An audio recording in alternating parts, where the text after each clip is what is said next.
There's always time for a veteran to shift into a new potential career option, maybe one they've never even heard of. And when we talk about time, well, watches come to mind, don't they? Yeah, intricate and delicate instruments full of compact components, finely crafted many times by hand.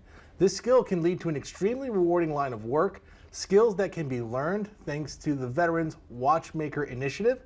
Here to speak to this special skill set are Benjamin Herring, a student at the initiative, as well as a United States Marine Corps veteran, along with Eric Preciado. Yes, sir. There we go. Also a student and a United States Navy veteran. Gentlemen, good afternoon, welcome, and first of all, thank you both for your service. Yes, sir. Thank you. Thank you. We appreciate you guys.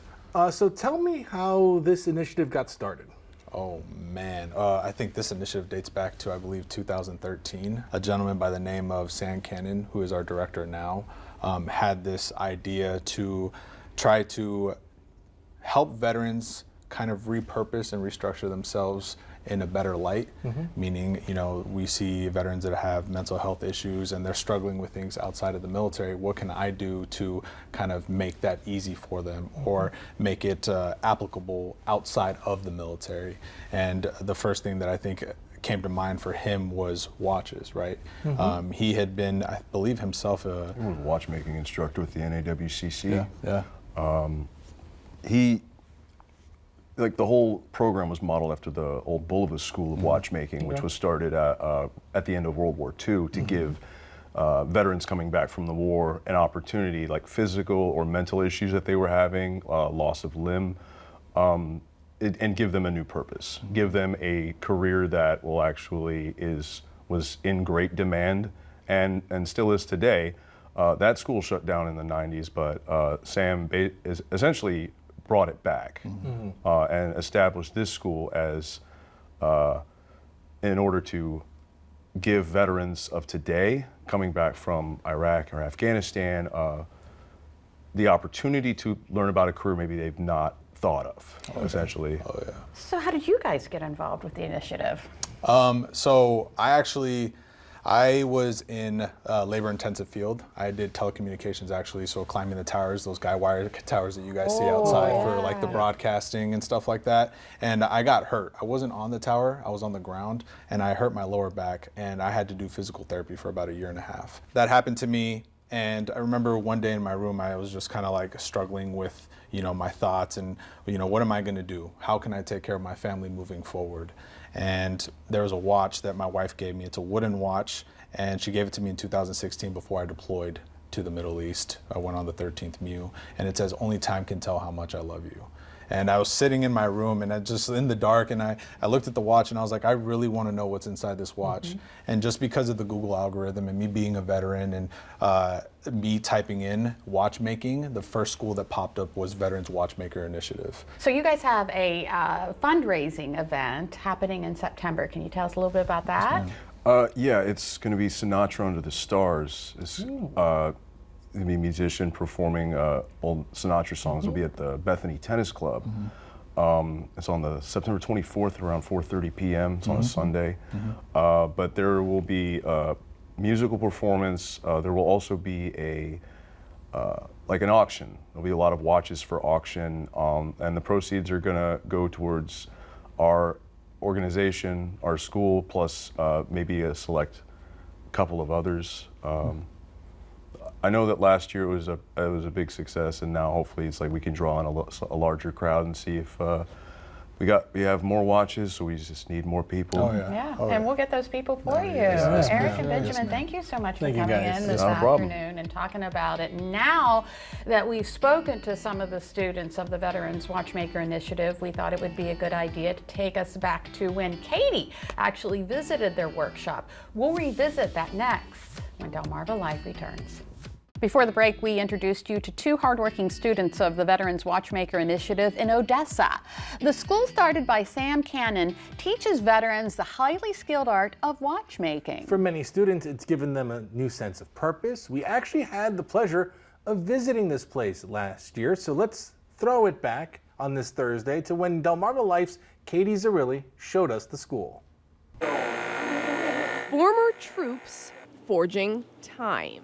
For me, I find it therapeutic. These are the students of the Veterans Watchmaker Initiative in Odessa. We push hard, and our goal here is to have them be as perfect as they can, strive for perfection, settle for excellence. Founder Sam Cannon was first a Baltimore cop and later fell in love with horology. So instead of handcuffs, he was wrapping wrists with pieces both practical and pleasing. Watches are artistry in motion. In the end, there's nothing quite to make a statement as a watch that's mechanical.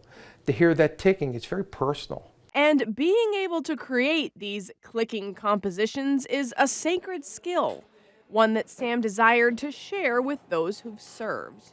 This is something I could give back, and there's not many people who are willing to do it or can do it. And I was in a position where I could do both. He says it so simply, but it was work. Finding and renovating a building and getting the necessary equipment. You wouldn't believe what most of this is worth. All of it donated. This organization owes no one a nickel.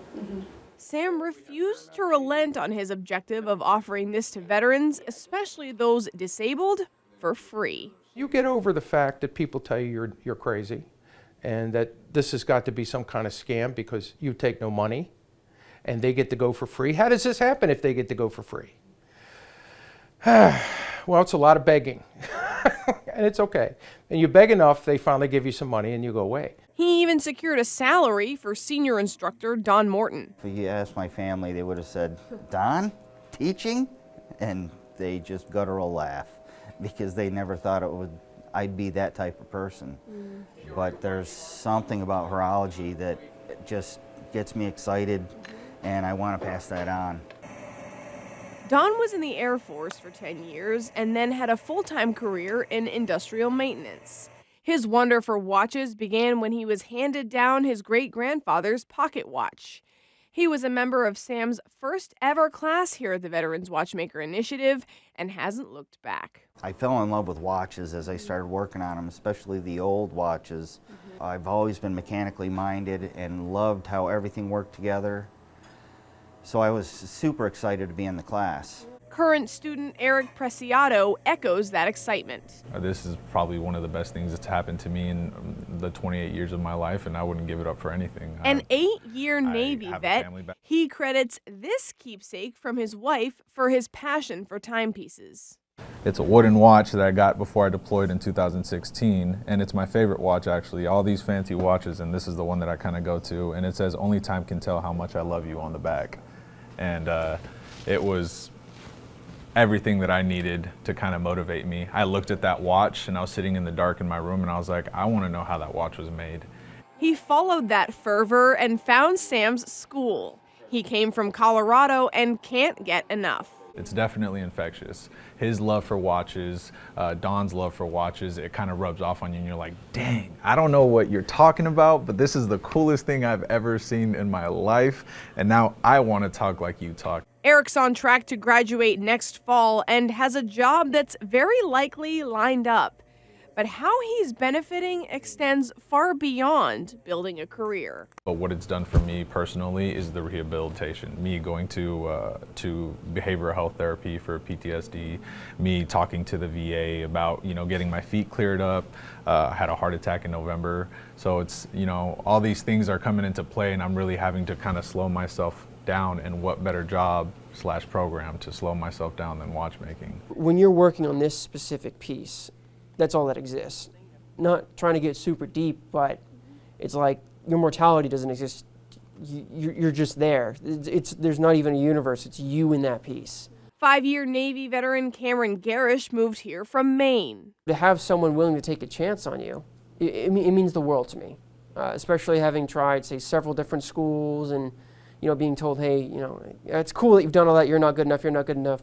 But then have someone say, like, you do have value. It's so easy to see that Sam believes that with his whole heart. There has to be someone that has to fight for these guys and gals. And maybe in my small way, that's what I'm doing. Talk about having a hand in their healing. These guys and gals, they get shook up by the system, and by restoring their dignity of purpose and realize that they can actually do something, control their own life, that's big for them. And knowing they'll continue his craft is all he needs in return. Their thank you to me is to go back home and excel as a watchmaker for the rest of their lives. For me, that's all it's about. Because watchmaking's been very, very good to me. And it's just my way of giving back. And so, as for their future, time truly will tell.